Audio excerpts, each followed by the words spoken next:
సన్మానించడానికి విచ్చేసినటువంటి గౌరవ మెదక్ జిల్లా ఇన్ఛార్జ్ మంత్రి గౌరవ వివేక్ వెంకటస్వామి గారికి, శాసనసభ నరసారెడ్డి గారికి, ఎలక్షన్ రెడ్డి గారికి, దేవేందర్ రెడ్డి గారికి, మార్కెట్ చైర్మన్లకు, వైస్ చైర్మన్లకు, మార్కెట్ డైరెక్టర్లకు, పార్టీ వివిధ హోదాలో ఉన్న నాయకులకు, పాత్రికేయులకు, మొత్తంగా నియోజకవర్గ కాంగ్రెస్ కుటుంబ సభ్యులందరికీ పేరు పేరున ఉదయపూర్వక నమస్కారాలు తెలియజేస్తా ఉన్నాను. ఈరోజు గజ్వేల్ గడ్డ మీద కాంగ్రెస్ పార్టీ సర్పంచ్గా గెలిచి తెలంగాణ ప్రజాపాలన ప్రభుత్వం రేవంత్ రెడ్డి గారి నాయకత్వంలో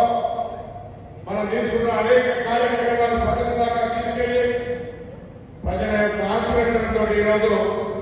సర్పంచ్గా, ఉప సర్పంచ్గా, వార్డు సభ్యులుగా గెలిచాం. యాత్ర ప్రారంభమైన ఈ రోజు నుంచే ఈ యాత్ర మళ్ళీ రాబోయే మిగిలిన స్థానిక సంస్థల ఎన్నికలు, సహకార సంఘ ఎన్నికలతో పాటుగా రాబోయే శాసనసభ, పార్లమెంట్ ఎన్నికల దాకా ఈ యాత్ర బరువును, బాధ్యతను మోసే బాధ్యత మీదే గ్రామ సర్పంచ్గా పర్యవేక్షణ పొందే విధంగా పరిపాలన కొనసాగించాలని కోరుతా ఉన్నాను. ప్రభుత్వం రేవంత్ రెడ్డి గారు చెప్పినారు, గ్రామ సర్పంచులకు సంబంధించిన గతంలో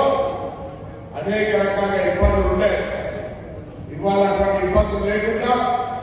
గ్రామ సర్పంచ్ అంటే ఒక గౌరవంగా, గ్రామంలో మీరు తీసుకునే కార్యక్రమాల ప్రభుత్వం సానుకూలంగా, ప్రభుత్వం ఇప్పటికే తీసుకున్నటువంటి ప్రతిష్టాత్మకమైన ఇందిరా మహిళ నిర్మాణం కావచ్చు, కొత్త రేషన్ కార్డు కావచ్చు, సొంత బియ్యం కావచ్చు, 200 యూనిట్ల ఉచిత విద్యుత్ కావచ్చు, మహిళలకు ఉచిత బస్సు కావచ్చు, వడ్డీ లేని రుణాలు కావచ్చు, రైతుల బోనస్ కావచ్చు, వంటదారుల కొనుగోలు కావచ్చు, ఈ విధంగా అనేక రకాల కార్యక్రమాలను సక్రమంగా ప్రజల దగ్గర చేర్చే